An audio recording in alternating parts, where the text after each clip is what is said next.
These developing countries like Zambia have for a long time strived for a development strategy that will sustain high economic growth, create employment opportunity, and reduce poverty.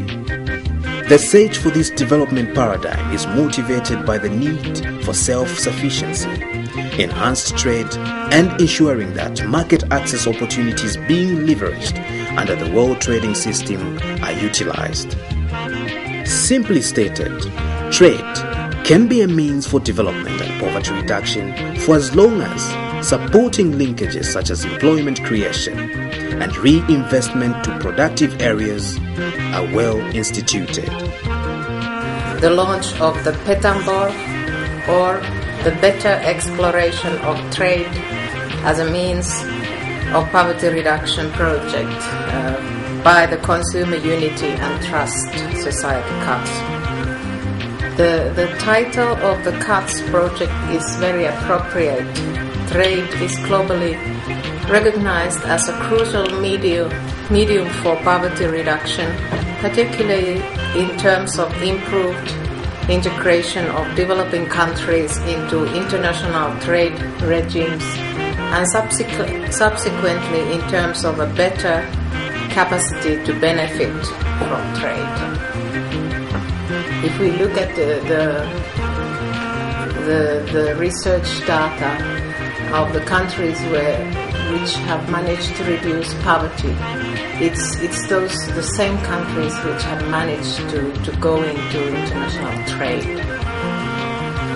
The principle of inclusiveness in policy making will be appreciated and sustained by both the state and non-state holder actors.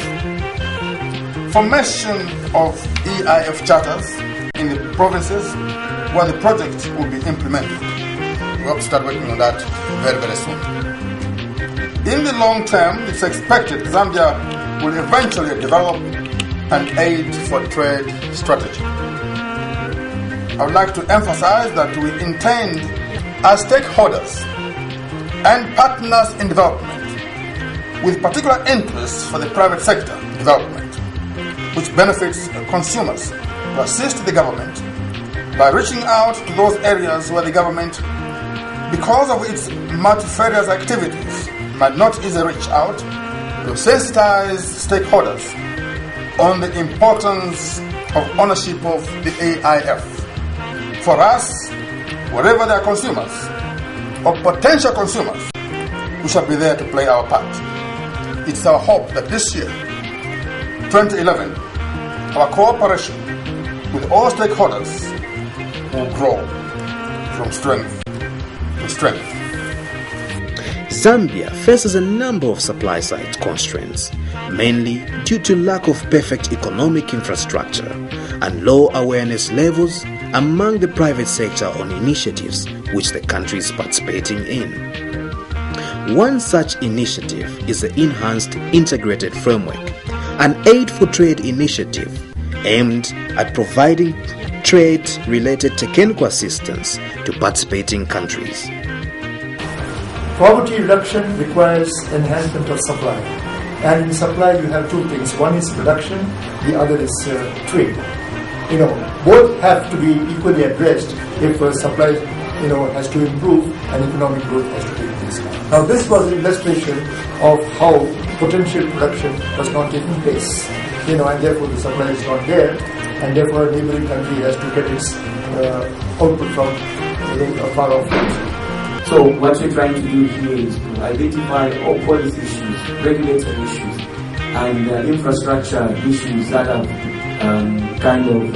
hampered Zambia to benefit and integrate into the global economy. So this is a stage which is extremely important because you have to visit all the stakeholders and ensure that you take on board as many issues as possible.